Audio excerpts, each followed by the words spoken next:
Welcome to the Autosportradio.com 2023 show. I'm your host, Don Kay, and we are coming to you from Green Street Pub and Eatery, 911 North Green Street in Brownsburg. Tonight's program is presented by the Indy Dental Group. It's Indy 500 veteran Dr. Jack Miller and his wife, Dr. Liz Lewis, have a spectacular practice. If you think you need your teeth checked, I highly recommend you go and see them. They have 5 offices in the area, so they'll find one that fits you. You call and make an appointment at numbers 317-846-6125. That's the Indy Dental Group. If you need insurance for anything, your vehicle, home, whatever, go to VP Insurance. They're located just a mile or so at 5004 West 16th Street, about a mile west of the Speedway. Talk to Mike Pardee or Tom. The number is 317-248-0070. That's VP Insurance and Speedway. And if you like Trans Am, you like vintage Indy cars, you like any kind of race car, SVRA's got it all. So go to their website, svra.com, and check out their schedule. If there's an event within an hour drive, I highly recommend you go. It's a phenomenal event. They bring great cars, great racing. You'll have a good time. But my first guest is a gentleman I don't have to say much about. He is the president and CEO of Penske Entertainment. Penske Entertainment is the owner of the NTT INDYCAR Series, the Indianapolis Motor Speedway, IMS Productions. They are the heart of INDYCAR racing. So please welcome. And I almost fainted when I asked if he was available to come, and he said yes. I went, ooh. I'm thrilled to have a man here tonight. Please welcome Mr. Mark Miles. First question I got to ask you. You have been involved in companies for many years, and you made a big splash for the Super Bowl. The group you put together and the game that you put on made it easy for people to see things and go places. What did you think when you got a call from Hellman about how would you like to come over to the racing world? Well, good evening, everybody. Nice to be with you. I don't have any idea why you'd faint. I do this at least every year. Yeah, you're right. So, here we are, and I'm delighted to be here. As to your question, I went on the board, not as an employee, for a year in 2012, right after the Super Bowl. And then it was late in that year when I got a call from the directors who said, maybe you ought to think about coming to work here. To be honest, I was in the Dominican Republic celebrating a successful Super Bowl. Well, you better let me sober up a little bit before we talk about this. It's not a secret. I didn't come from a racing background, although I'm an Indianapolis guy, and I loved going to IMS. And then I left Indianapolis for 15 years and was traveling all over the world on another sport. So I missed the split and a lot of the history of INDYCAR. So I get this call. I'd spent a year on the board. The board had retained an outside consulting firm to kind of work on a growth strategy to try to energize the INDYCAR in particular, but both IMS and INDYCAR. And I was the director on the board who liaised with that group. So I'd gotten pretty deep into the opportunity.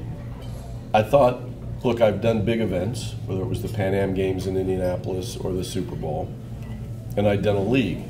And it sounds like there's nothing in common between the global men's professional tennis circuit and INDYCAR, but there is.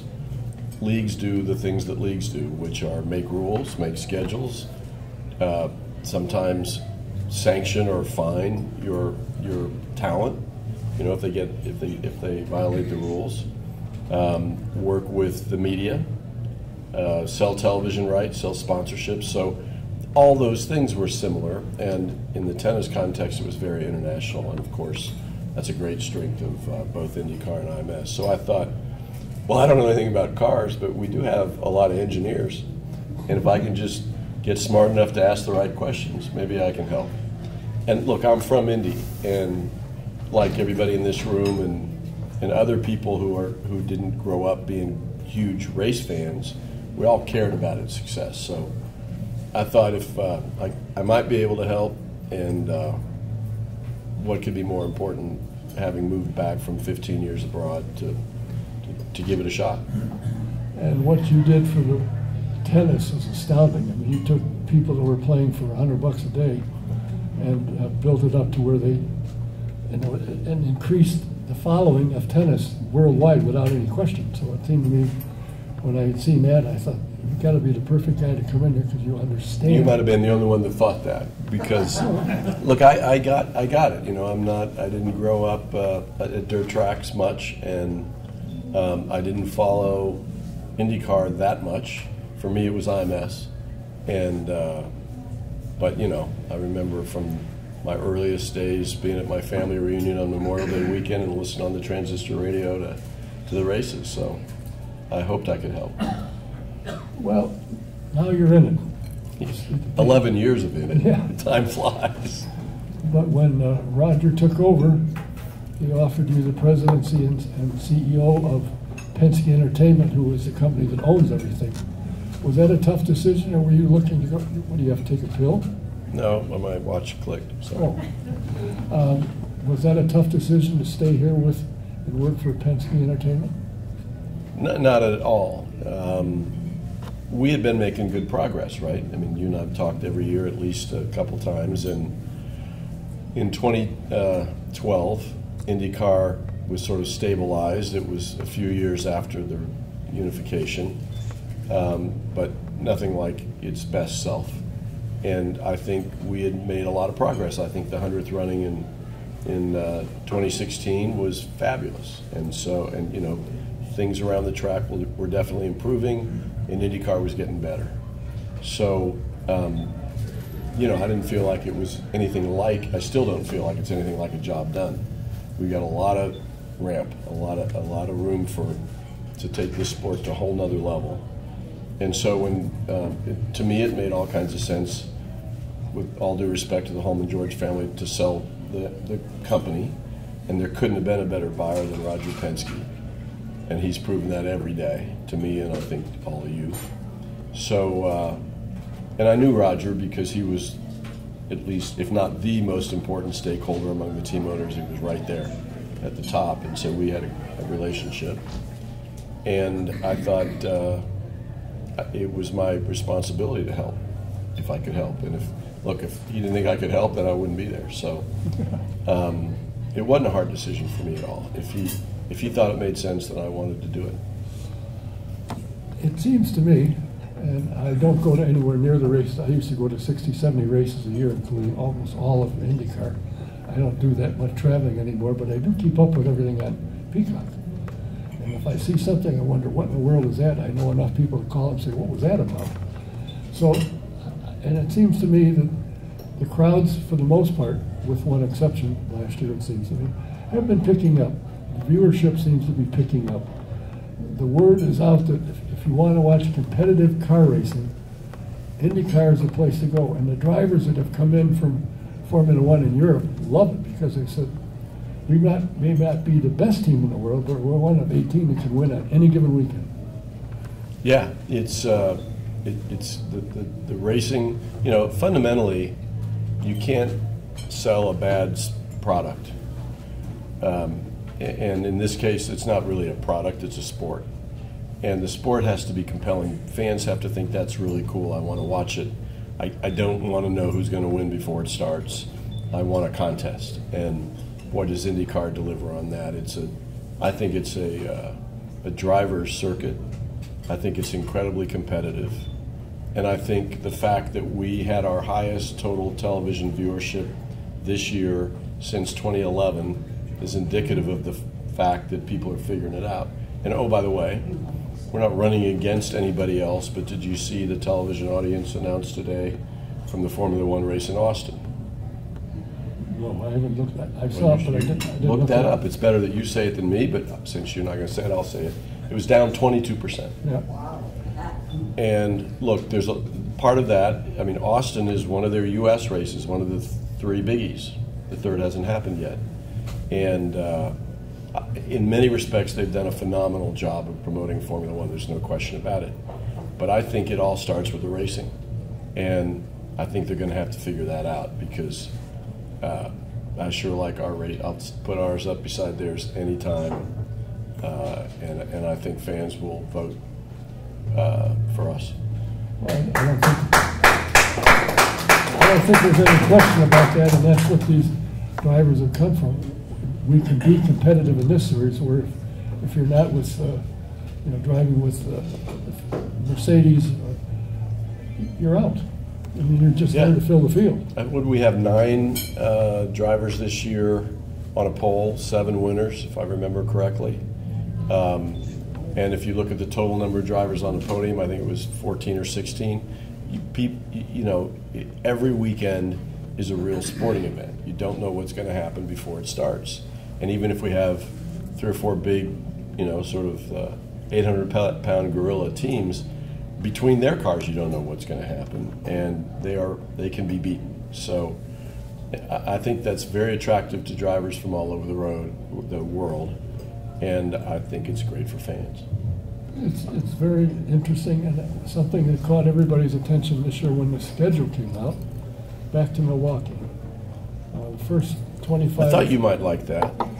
First 25 or 30 years, that race followed the 500, and it was packed. Michael Andretti made an effort to bring it back, and it stumbled, I would say. But is this a multi-year deal that's been put together? Yes, it started in part because Roger is, very, very focused on trying to have more ovals. We really do want that balance, and that's been a hard thing to achieve. So there's Milwaukee. Obviously, he knows all that history. And our friend Bob Hillis, who owns Direct Supply, who's a Terre Haute guy, very successful business guy now. His business is in Milwaukee. He helped us meet the governor. So Roger and I went to Madison, to the State House, and the governor said, yeah, we'd like to figure out if we can help get you back. And so they've invested, the state's invested in all the things that you'd expect Roger to want on that track. So that's the safer barrier, the walls, the fencing, the condition of the place, so that it begins to feel as up to date as IMS is beginning to feel, or is feeling, I think. And then another thing happened. Roger decided it was so important that we would be the promoter. I mean, technically, I guess the State Fair Board is the promoter, but really, we're going to have to get up there and dig in and sell the tickets and promote it and make it a commercial success. So that's how it happened, and of course our fans, who have been fans for a long time, love it. And now it's our job to make sure that we get a good crowd and we make it work. Is there going to be concerts, or is this going to be a race-only weekend? You are so bad. Thank you. It's probably not going to be Iowa and the Hy-Vee event, which is both. But your question implies that it's a negative if there's music. No, not necessarily. Well, good, because you and I would agree that it's not necessarily the case. It'll be great racing. That track's amazing. When I was in this position, we were up there. And I love short tracks. The short ovals are phenomenally exciting. But you've got to have people in the crowd. So we should do whatever it takes to get them there and to get them introduced to it and have them fall in love with the cars and the drivers and the racing. So that means you may have several series running on the same weekend, as opposed to Blake Shelton out in the parking lot on a stage. No, he doesn't have a point of view about this, does he? I'm just curious. No, I don't think we've finalized what else is going to happen on the track, but for sure there'll be lots of action. Well, the interesting thing I find is the drivers that I have spoken with over the years, they really enjoy the short tracks, the short ovals. So I think that's a good move. My question is, what happened to Richmond? It was set on the schedule in 2020, it was canceled, and they've disappeared. Are they somebody that you're talking with, or is there no conversation? I was in the news conference announcing we were going back, and then COVID hit, so that wasn't going to happen in 2020. And then in 21, they weren't ready. And frankly, right now, I think NASCAR has to decide if that's a track where they would welcome IndyCar racing, and that's TBD. Well, I hate to tell if anybody from NASCAR was at the last race IndyCar had there. I worked with Mark James when he was a reporter. We sit in the back straightaway by turn 3, and the last race you were there, I said to Mark, see, those people are now coming around turn 2, and they're coming here around turn 3. We're going to have to fight another year or 2 of this. We're going to find somewhere else to broadcast from. And next year they stopped. Yeah. Didn't come back. I don't know why it stopped at that point. But look, I've said it, we like short ovals. I think it's phenomenally exciting. It's great for the fans and the crowds. The drivers love it. It's compelling. Especially love it if we can do it at night. And so more is better. That brings to mind some other tracks. A lot of fans like fast cars, and Indy cars are fast cars. What's happened with Kokomo? What's happened with New Hampshire? What's happened with, say, Watkins Glen? Are they on the calendar to look at? Or does Roger want to stay at 18, 19 races and not go? No, I don't think at this point we're looking to expand the total number.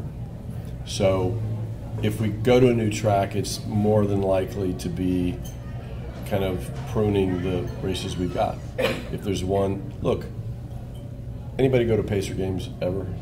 No. Oh, yeah. 1, 2. Mm-hmm. You know, the Pacers could be the world champions, but if you go to this 17,000 seat venue and there's 5,000 people there, you feel like a schmuck for being there. That's just the fact. So, sorry if that's bad language. I didn't mean for it to offend anybody. But you've got to have great sport, and you've got to have great competition. It's got to look great on TV, but it also has to be a great event. And the struggle has been, and everybody in the room knows this, getting people to make it a great event at those ovals that you mentioned. So we have to understand the formula at a given track to consider going back instead of something else, to say that we're adding fans and vitality to the series. So you never say never, but the tracks you mentioned at the moment sort of aren't in that category. Well, Texas has been in the category since the inception. And Which category is that? Big fans? Big fans, except for the last 4 or 5 years. When NASCAR, if I'm not mistaken, came in and said, oh, we can't run on this, so they did something with it. It made for a parade, but last year was a good race. We've had great races there. Oh, there have been. In the last 2-3 years, after Will Power said, why don't we go put some rubber down up on the top of the track? It's been phenomenal racing. We worked really hard last year with our title sponsor, NTT, which is right there. Their headquarters is right in Plano, Texas, right next to the track.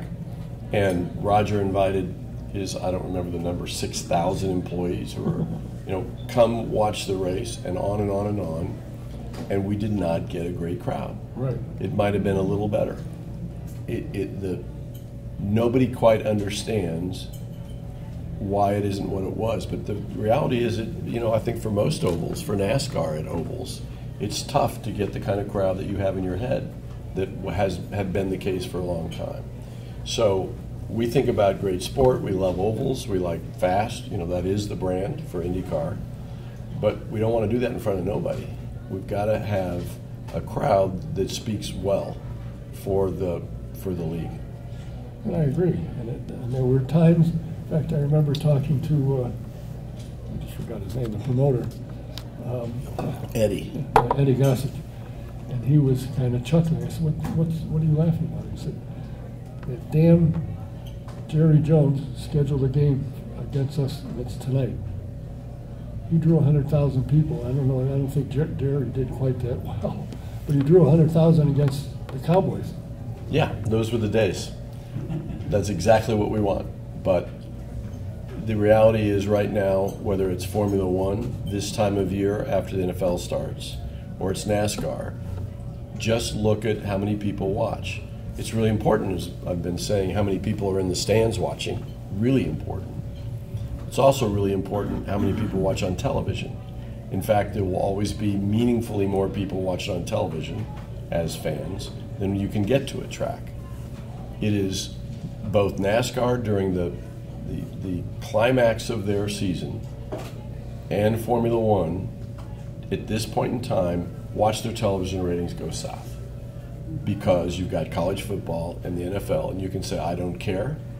I mean, Mara and I have had this conversation God knows how many times. If somebody wants to put up some money to have us race, we should go. That is not how professional sports works today. You have to have value in television. We basically, you know, I know you want to talk racing more than the business, but I spend a lot of time on the business side of it. So, you know, NASCAR's getting $800 to $900 million a year for its television rights. $800 to $900 million a year. Formula One worldwide is about in the same boat, about $800 million. We're a fraction of that, a small fraction of that. And yet I feel like we've done a great job, right? People, they think we're right there. But we have hundreds of millions of dollars less to promote the sport and to pay tracks and to pay teams. So where the difference is their television money. It is a very high priority. I don't think we have to do that instead of great racing with great crowds. We have to do it with it, but we can't ignore it. That was a deep sigh from because I can't understand if you're into sports and if you're positioned in the right place where people can, even if they stumble on the sport, say, oh. And the thing I liked is the broadcasters in the booth, they will explain when they say it's loose, the car's loose, or it's understeer.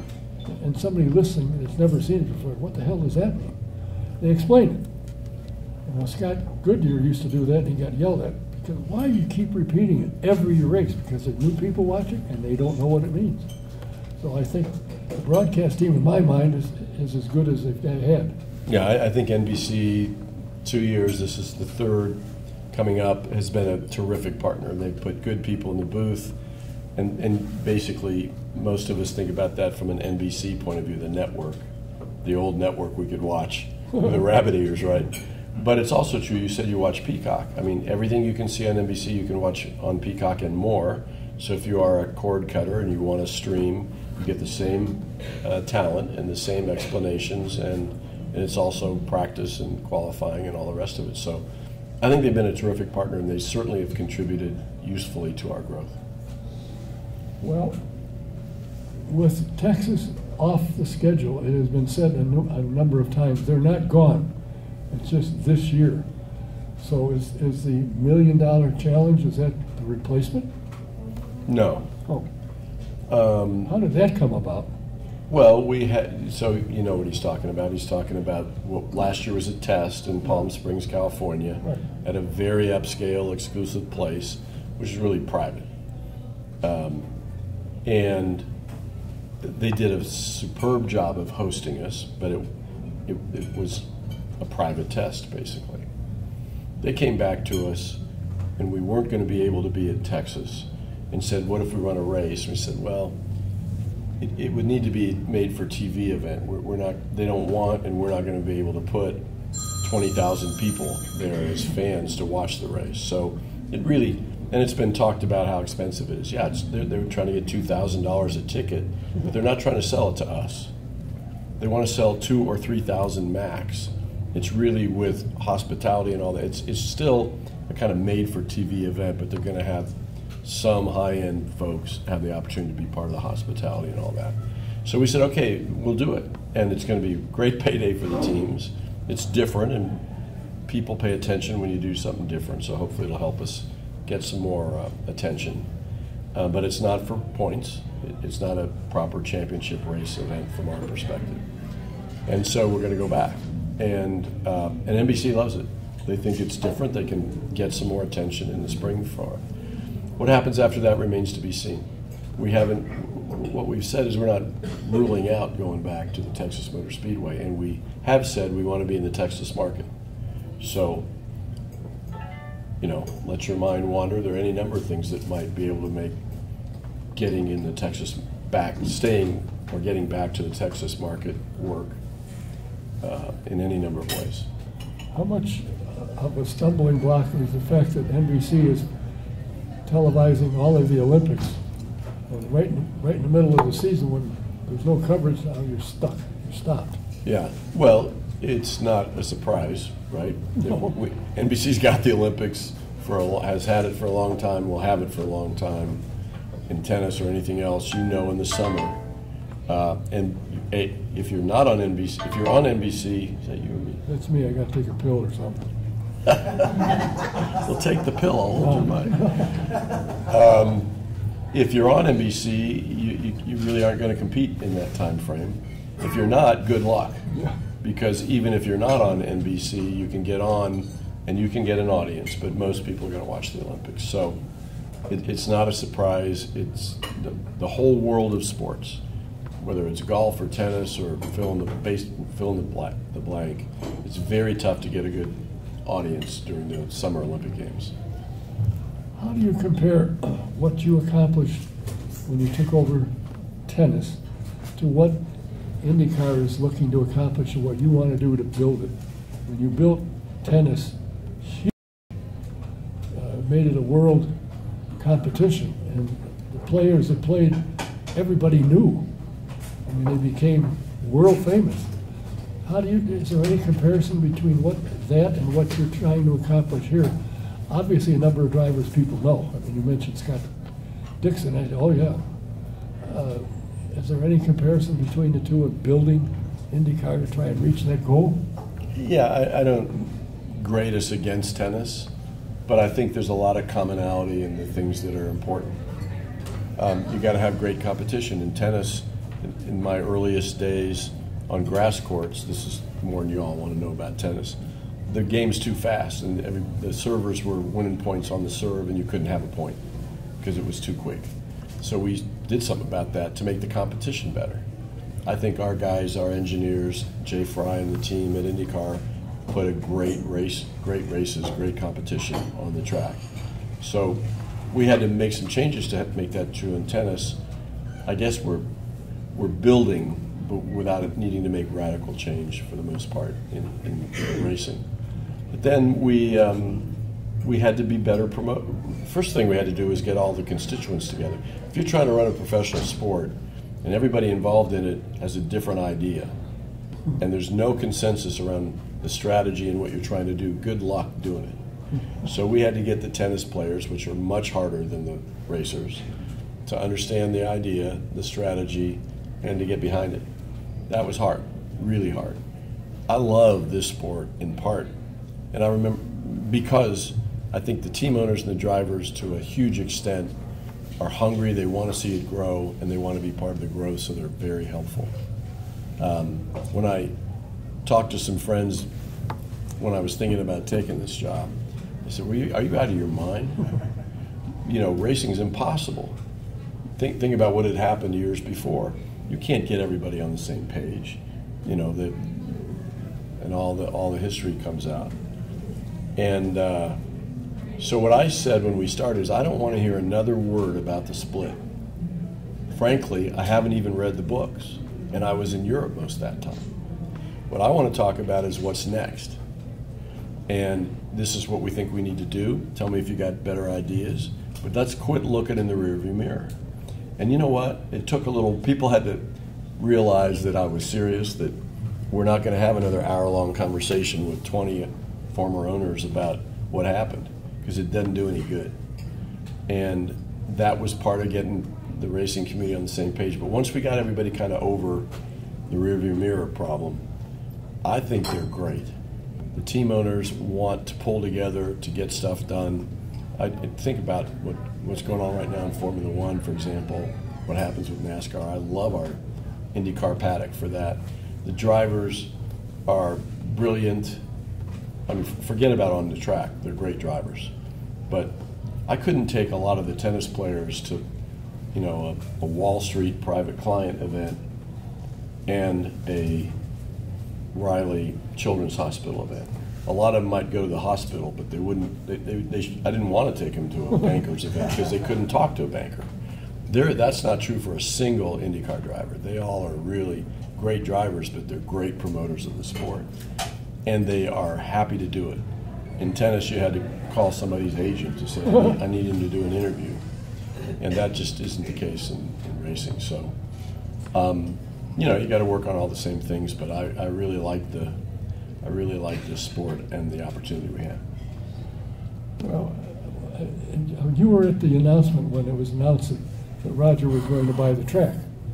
And I got up and I said, you won't remember this, but I met you back in 1955 at Meadowdale Raceway outside Chicago. I said, no, I don't remember it either. He said, no, I don't remember. I said, I vaguely remember, and what attracted me to him, at the time you could get into a race and you'd go in the pit areas. You know, there was no big deal at the time. And I was walking the pits and I looked at his crew, and their uniforms are all ironed, they're all clean. Roger's driver's suit looked like it was brand new, probably was, it may have been. And I said, that impressed me, how clean and up to date, and far better than the other guys. If you look at John Force, you swear he sleeps in it. and it just, that's his operation. I mean, you watch him and the team work, that's the way they are. And the reason they've been successful, because that's the way they are. And I think some of the other teams are figuring that out and are working to get to that point, but it's kind of difficult, because when he hires people, he hires them, you could be there 20, 25, 30 years. Yeah, I think of it mostly now in terms of his helping the growth of the series and IMS, not as a team owner. Right. Obviously, he's a team owner. But my relationship with him since he acquired the company is about growing the company. And he's unbelievable. I mean, his attention to, you all been to IMS. You know, I don't know how anybody knows when it looked like that. How long ago that must have been. And he will stand for nothing else. But the phenomenal thing about him is he leads from the front. Everybody's heard the stories of going time and time and time. And every time he comes to Indy, we're in the conference room looking at some, you know, issues and budgets and that sort of running the business. And then the thing he loves most is going outside and driving around, or going around the golf cart and saying, well, maybe we ought to pave that. Or I still see some rust up there, let's paint that. And he just loves it, and he will never stop. So, and INDYCAR's different because you don't see it like that, but his attention to INDYCAR and the things we're trying to do there to grow that is equally important.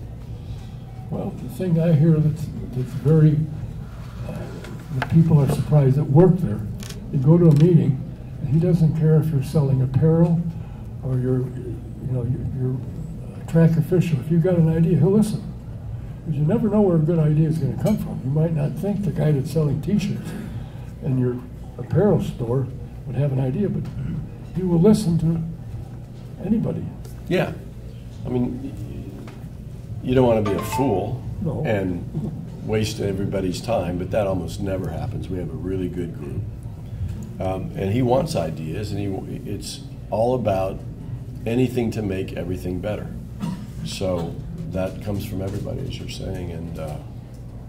And the other thing is, a lot of our folks have had to learn, he might say no the first time he hears an idea, but you know, if we really believe in it, he expects us to keep articulating it and advocating it. And I'm not going to give you a list, but I could give you a very long list of things that, you know, one thing took 2 years before it became a yes, and it was really important. I thought it would have been a big mistake not to be a yes, and eventually said, okay, I got it, let's do it. So, you know, he expects people to not just to offer good ideas, but to advocate. I mean, look, he bought the place. If he says, no, we're not doing that, then at some point that's it. But I think he expects at least the senior people to have the confidence to really articulate what we believe in. Well, it seems to me that the series is on the upswing. The attendances, with rare occasion, are up. 22% last year, yeah, sir. You don't have to apologize or hedge. Oh, there was only one race that wasn't up. Yes, that's kind of what I was hinting at. But I think overall, and it's doing well, and I think some of the venues, like Mid-Ohio, is a great place to spend a weekend because you can watch racing, you can camp out, you can sit and drink beer and fall off your chair at night if you want. But it's a good place to go to see a race, and I also think that was very true at Watkins Glen, so maybe one of these days that'll pop back on. You never know. I appreciate your time. I think what you're doing and what the team is doing is working. And things are looking well. And I think the future is nothing but good. And when you got the quality of drivers coming to this series and wanting to stay here, because the competition is good, they got a chance to win. And the other thing is, when Formula One first came here, I got a pass to go into the garage. Do you think you could talk to a driver? Not a chance. You can't now either. Oh, in Formula One, no. Right. But these guys, they're all approachable. Unless they're putting their hat on and they're standing out in the middle of an asphalt track or something, it's a little difficult. But It's a very accessible sport. Yeah. There's no professional sport I can think of like it. right, without question. And the guys and gals are all good. They're willing to talk, they're willing to pose for pictures. That's what it's about, build fans. And it's interesting to me when you go to, when you have the autograph session, somebody will be in line, the driver recognizes. I said, you were here at whatever track. And it thrills the people to death that they remember them. That's good. I think that's great. That builds fans, in my opinion. Well, thanks for your time. Thanks for the job you're doing. And I think there's only one way this series is going to go, and that's up. Perfect. We'll keep plugging. Thanks for having us. Thanks, Don. Mark Miles. Thank you, sir. I've got a couple questions that I'll text you, and you can. Perfect. I'm looking for Private. something. Oh, yeah. My next guest is here. We got a real racer next. And I think most all of you know of this gentleman. If you haven't seen him, you've certainly heard about him. He has the best record in USAC racing in history. He managed to tie, my good friend Tom Bigelow was an all-time leading sprint car driver, winner, and he beat him. He's won all three of the National Series for the United States Auto Club, and thus he probably has a ring from Tony Stewart for that, in honor of that. He is known as the People's Champion.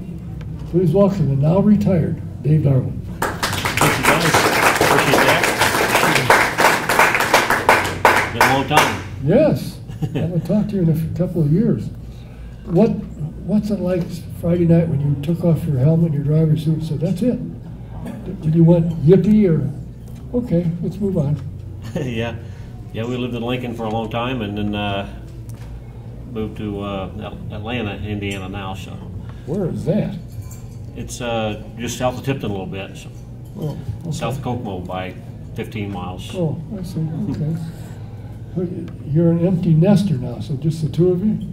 Yep, just two of us and the two dogs. Oh, can't forget that. Yeah, I can't forget them. I know you've been doing a lot of camping of late.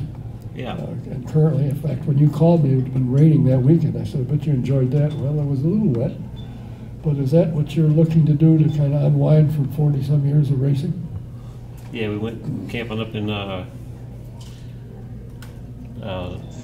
dunes up in northern Indiana last weekend, and it was a good time. And took the grandkids with us, and it was we enjoyed that. So we're learning other moves in the world nowadays, and that's our newest adventure. Well, your career started driving for your dad in the famous yellow 39D. 36. 36D, I'm sorry. 36D. So. And you got your first win with him. And I think you won, what, 100 races for your dad? Yep, we won him? 100. Yeah, me and my dad won 100 races together, and it was with the yellow and black 36D for all them years. And you've driven for some of the best car owners in the business, Steve Lewis, Galen Fox. Have you owned a car and run yourself, or have you always been a hired gun? Well, I've owned my own race car for the last 4 or 5 years, and it's for sale now. So if you know anybody looking for a race car, but I've owned it for last 4 or 5 years, and me and Brenda, we decided to own a race car and drive it for a little bit, and then it is for sale now. So I'm getting out of sprint car racing, and we're going to go do something else. You know, the interesting thing is you hear drivers say, you know, I can run on dirt, not pavement. In your case, you won on everything. You won on dirt and pavement. It didn't seem to make too much difference to you. Where it was, if it's got 4 wheels and a motor, here I go. Yeah, yep. I won 30 or 40 pavement races in my life, and we'd run about 15 or 20 a year, I think, was what it was back in the day, and I was able to win a few of them, and there was a few good race car drivers, and like Ryan Newman and Tracy Hines was good on the pavement, and there was a bunch of guys that were just pavement racers, and they were good on just on the pavement. So, but it was cool to run that and win some of the races, and it was good for my career. So, is there any race or race track that you didn't win at you wish you had? Is there? What's that? Is there any track that you didn't win at that you wish you had? IRP. Oh, really? I never won at IRP, but I raced there probably 3 or 4 times a year, and never did win in any races there. But I would have liked to have won there, that's for sure. But there's a couple other tracks that I'd like to want to race at, but we didn't run there near as often as we did IRP. But well, if you look at your bio, which I sent out to everybody, the number of races you have won at qualifies you as the all-time best USAC racer in history.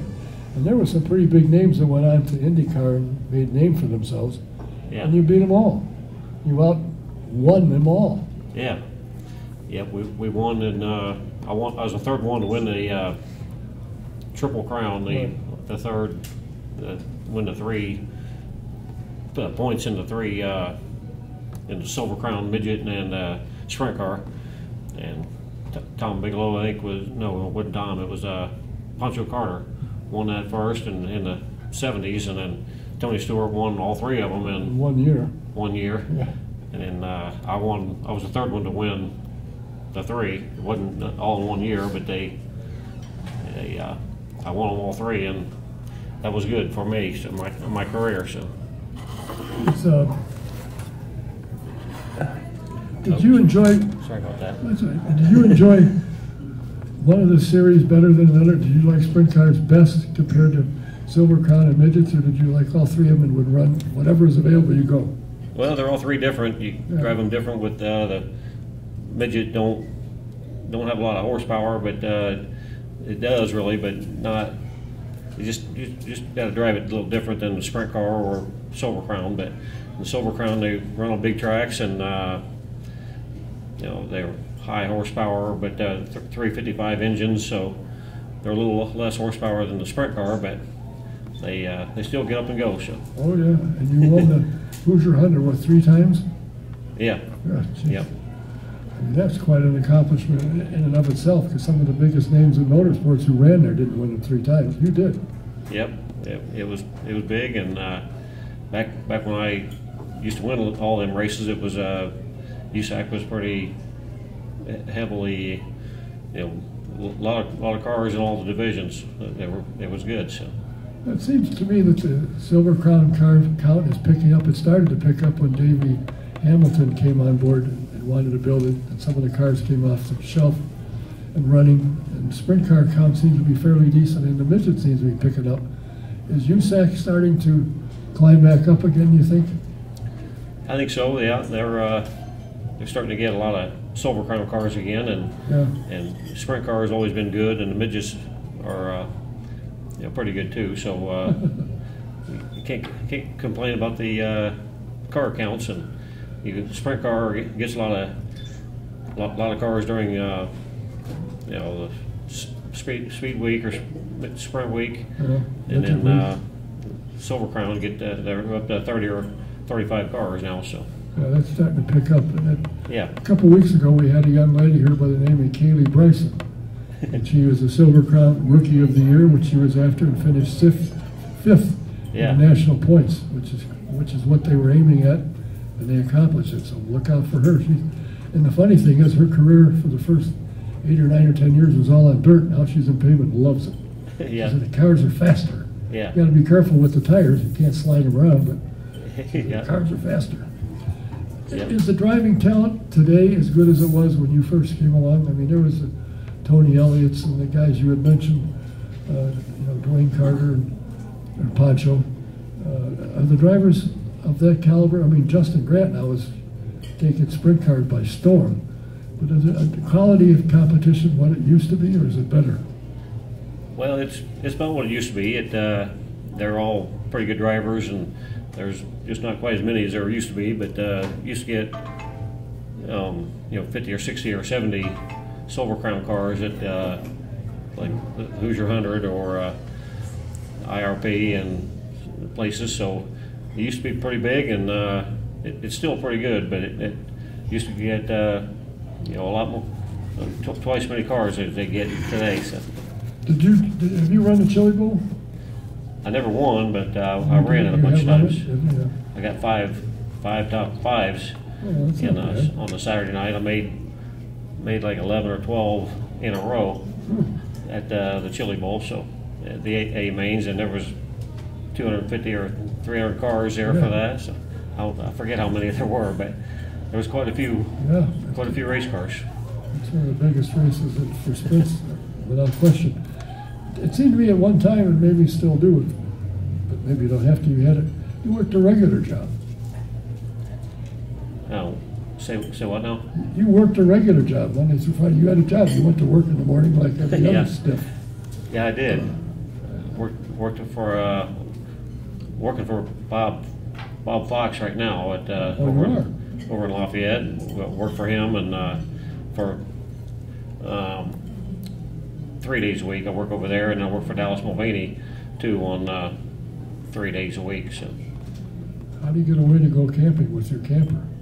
There's 6 days you just mentioned, so that means you got 1 day to haul up somewhere and have fun. Yep. Well, Wednesday's my double day. I work both for both of them on Wednesday. I start for Dallas over at over Becky's place at 4 o'clock. So I work for Bob Fox until 3, and then I'd leave there and go to Dallas's place to work for a couple hours at Becky's house.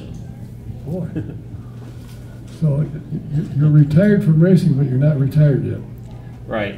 Yep. I'm retired from racing, but not totally retired yet. Do you think that you will be, go to the racetrack now that you're not driving? You go there as a spectator and kind of wander around and see what's going on, tour the pit area, shake a few hands, sign a few autographs, pose for some pictures? Yeah, there'll be.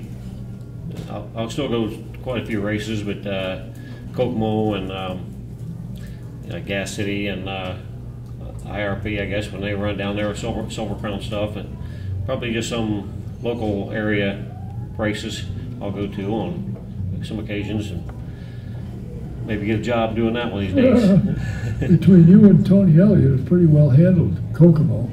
I mean, you've won the championship there three times, I think, or 4 times. Yeah, 3 or 4 times I won the Kokomo Track Championship, and then 2 or 3 times I won Gas City Championship. 2 or 3 times I won Putnamville Track Championship. So. Jeez, I can't understand why you drove so long. Good grief. Yep. It's amazing when I look at that, and you look at the records and the wins of other drivers that are world famous, and you beat them all. You've got more wins than any of them. Did it ever bother you that nobody called up and say, how would you like to try the 500? No. No. No, never did. It didn't bother you? No. Oh. You didn't want a shot to try and qualify? Yeah. Or you would like to, but nobody called, so you said, heck with it. Yeah. I'll go out and win tonight anyway, heck with it. Yep, just got to do what you got to do. There you go. Well, with the success you had doing that, it's amazing that somebody didn't knock on your door and say, hey, you can run on dirt, which doesn't do much for INDYCAR, but you can run on pavement very well. You ought to get a test anyway. Yeah. Just Well, I had a car, part owner of a car. I should have called you. Hey, you wanted to take a test in it? I didn't. Oh well. So you have a son. He drove a little bit, I think, did he not? Yeah, he did. He ran quarter midgets for 3 or 4 years, and then a 600 car for 3 or 4 more years, and then a Focus midget for a couple of years. Back when he was like 16, 17, and we turned 18, I guess. The Focus car was a little too much for us. They were running like out in Kansas and place up in Minnesota a lot, or Wisconsin a lot, and so I didn't really have the right guy to take care of it. And Kevin Aarons, he was a good 600 mechanic, but he just didn't know midgets that well and didn't travel much until we got the Focus car. So he didn't never been to most of them tracks and didn't know most of what to do. So that was the problem we had with the Focus car. So you parked the car. Yeah. And now you're telling me he's working for somebody. I just saw something online about it. He's got a car wash and a car detail place or something. What's he doing? Where is it? Your son. Where is he working? What's the name of the company? Where can somebody find him if they need? Yeah. Yep. So, Where is he? I'm sorry, what was the question again? the business your son is now in, where is it and what is he doing? Oh, Trenton's working for oil change place up in Kokomo at, I'm not sure what the name of the place is, but he works up at, changing oil and car wash at in Kokomo. So. All right, what's the name of the place? Anybody's watching? You don't know the name. I don't either. I'm not sure I didn't read the story. I saw about it. I didn't get a chance to read about where it is and where it is. Yeah. But if I find out, I'll mention it. So if anybody's up in that area, we'll see him. Yeah. I'm not sure what the name of the place is, but that's where he works. So what's up for you from now on for the rest of the year? You're going to load up the camper tomorrow and head out again? Yeah. Yep. We try to do that on occasions. On occasion, you went out last week or the week before, but I called you 2 or 3 times and left messages, and the last time I said, I'm going to try one more time, and you answered the phone. You said you were in your car. And you agreed to come here, and you retired on Friday, and I thought, well, good, that'll work out just well. Yep. So, has anybody hired you as a driver coach yet, or has anybody talked to you about being a driver coach? No, not yet, but I'm just got done racing and going to retire, but I'm not sure how it's going to go yet. We're going to go camping a lot and then find something else to get into, but it's all going good so far, but I'm not sure what's going to be next. Well, it's very interesting what you've accomplished in your 40-some years of racing. Yeah. That nobody else has done, and the likelihood of anybody matching your career numbers is almost unthinkable. And you were able to walk away when you wanted to walk away. You didn't get injured and say, I can't get in the car again or anything like that. You ended up unbuckling yourself, getting out of the car, and now you're retired. Good for you. Yep. Retired when you wanted, not when you had to. Been racing sprint cars 42 years, and that's enough for anybody. That's been a long time. Yeah. I've been doing this for over 60, and people are saying, it's a long time, you need to retire. Yeah. That is a long time to be doing anything, so. Yeah, well. But, driving race cars for 42 years, or, just sprint cars. So, sprint cars 42 years, and then quarter midgets for 10 years before that. So, 50 years or so I've been racing, and it's been pretty good to me. So, I would say, you didn't decide to, instead of going to working at McDonald's, I'll go drive race cars. There wasn't the choice, so you just wanted to go race because your dad was in racing for years. Yeah, my dad wanted to race. We my dad just never did race, but he owned a race car for me for a long time, and we got started there, and we won a lot of races together, and won some races for some other people too. So yeah, you have. It's all been going pretty well. Well, I want to thank you for taking the time to come here. As I said, I'm sure everybody in this room knows and heard of you and knows who you are. But I am proud to say that Dave Darland is what people call the people's champion. I've never been to a race where he was somebody wanted an autograph that he turned away, wanted a picture, wanted to shake his hand, wanted to say hello, wanted to talk. He was always there, unless he was putting his hat on and climbing in that little cockpit. You're always friendly with the fans, and that's what got you the moniker people's champion. Well, thank you, Don. I appreciate that. And, we'll maybe do the radio show again some days. Oh, well, one of these days I'll call you and say, now what are you doing? And I say, well, I'm a coach, or I'm helping this or that, or find out what you're doing. But great career. Congratulations on walking away at the time you wanted to walk away the way you wanted to. And look forward to hearing what you get into next. Yep, well, thanks. I appreciate that. And thanks y'all for coming out. It's good seeing y'all, and it's been a good career. But So, thanks for everything. Time to go camping. Yep. There we go. The best of all time, Dave Darland. Thank you, guys.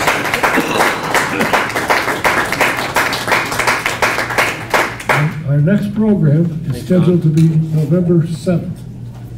I don't know who the guests are yet, but when I do, you'll know. And then I forget what the other one is. It's the 29th or something. 21st, yeah, it's the 21st of November, the 7th and the 21st. Let you know what's upcoming. I have 2 dates set now for December, but we don't need to worry about that. I got to get through November first. Thanks everybody for coming. Thanks to Mr. Miles for showing up. It's always a pleasure when you get the number 2 guy in the organization to come by and sit down and chat. I hope he answered some of your questions that you had in mind. We covered some of it. It was fun to be here. Until next time, Don Kay saying thanks for being here. We'll see you again.